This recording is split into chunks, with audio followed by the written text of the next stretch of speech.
I am not surprised you don't know what that is. We're not supposed to see them. Allow me to explain. Meet the black sea devil. Just a friendly looking, fully carnivorous fish. The same fish that almost made Finding Nemo a one-part series. And this video is the first time in history that one was documented swimming near the surface of the ocean. That's because normally they're found deep in the water.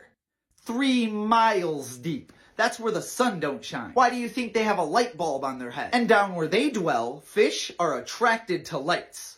That thing is basically a built-in bait. And some unfortunate fish will come swimming up, and what do they see? Boom! Homicidal flashlight. With its mouth looking like a doctor's office. Even though those needle-like teeth are not meant for chewing. They're just meant for stabbing their prey and holding them in place while they swallow them whole. Oh, and they could swallow prey bigger than their own body. That looks like a carnivorous balloon. Moral of the story, these things are designed to survive at the bottom of the ocean. This isn't normal. Something's going on down there. Adorable? I mean, kinda, but I hope you know I'm gonna ruin that for you. Meet the eerie jellyfish. This little fella is actually the smallest jellyfish in the world, only getting up to 1/4 of an inch in size, which is smaller than your fingernail. And they're translucent, so they're basically impossible to see, which is a huge problem when you find out that this is one of the most venomous jellyfish in the world. Inside that little body is a venom that is 100 times more potent than the venom of a king cobra. A king cobra! It's this big. Not to mention, it causes a condition called eerie syndrome. And that comes with a whole novel of side effects, like extreme pain, hemorrhaging, difficulty breathing, nausea, the feeling of impending doom, whatever that means. The worst part is that's not the worst part. You see, they have stingers on the tips of their tentacles. And unlike other jellyfish, they can fire their stingers like a cannon. So you don't even need to touch it. It's an invisible, long-range jellyfish. Mother Nature, are you good? Moral of the story, the word adorable is probably the last word I would use to describe them. It's all fun and games until Marty decides to fight back. Nobody wants that smoke. Meet the zebra. Now let's be clear, they are nothing like a horse. It's more like its very angry, homicidal cousin. It's about accurate. These bad boys could kick with a force of over 2,000 pounds per square inch. And according to some sources, that's the strongest kick in the animal kingdom.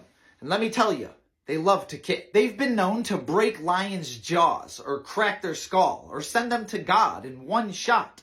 And that could be a body shot. But it's not even just lions. They'll kick the soul out of anything that gets too close. And if they're not kicking, they're biting. And they can bite really hard. Ask this kitty. Or better yet, ask a zookeeper. Can you guess what animal causes more injuries to zookeepers than any other animal? By the way, don't look up the pictures. It's hard to look at. Moral of the story, when it comes to battle, don't sleep on zebras. They've earned their stripes. Pun intended. The size of the thing. Oh my gosh! And I'm taking a movie of it. I appreciate you taking the movie, but that is not a fish you want to see. Allow me to explain. That is an oarfish, also known as the doomsday fish. These guys are rarely seen by humans, despite being a sea serpent that gets up to 30 feet long. And that's because normally they're found about 1 mile deep in the ocean.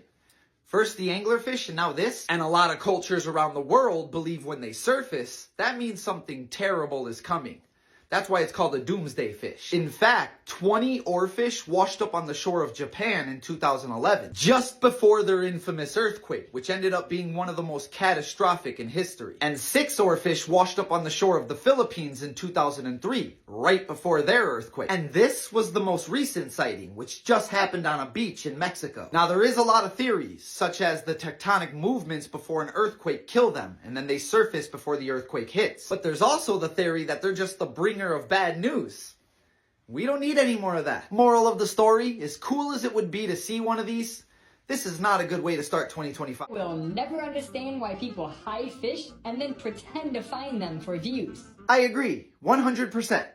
However, in this case, he did not plant that there. Allow me to explain. Meet the lungfish. Like every other fish in the world, they take in oxygen through their gills. However, Mother Nature did not want them to be like every other fish. So she also gave them lungs. They couldn't escape oxygen if they tried. And basically, during wet season, they live in water, like a normal fish. But when dry season comes around and all the water goes away, So does normal. These literal mouth breathers will burrow down into the mud and begin releasing a mucus-like substance. And this substance will harden into a cocoon with an air hole leading out of the mud so they can breathe with their lungs. And they stay in this cocoon for the entire dry season. It's kind of like hibernation. That's what you saw in the opening clip. By the way, if they wanted to, they could stay in this cocoon for up to 4 years. 4 years with no water, feeding only on the muscles of their own tail. Nature is something else. But it's usually only a couple months, because when wet season comes back around, the water will disintegrate the cocoon. And then all the lungfish in the area will rise from the mud like it's the Walking Dead. It's so weird.